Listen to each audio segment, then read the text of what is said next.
What are the chances of Hamas surrendering? Zero.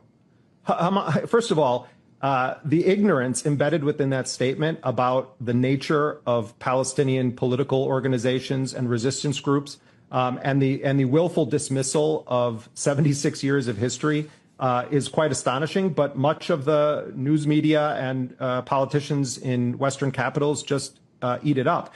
Look, Hamas is not a foreign antibody that was injected into Palestine.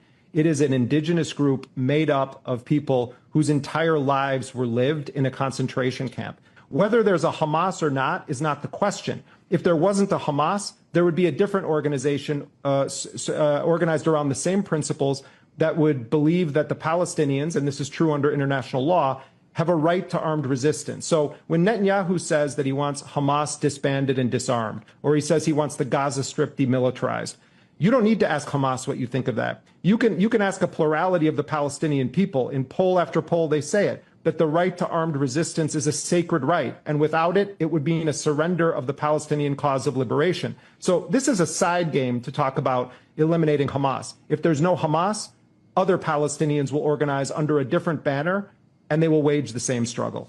I think it's also important, Steve, to remember that Hamas is not al-Qaeda. Hamas is not ISIS. Hamas and other armed Palestinian resistance factions in the modern era have not engaged in a single attack outside of the boundaries of historic Palestine. They view themselves as a national liberation movement first and foremost. Yes, they are an Islamic resistance movement, but Palestine is an Islamic society.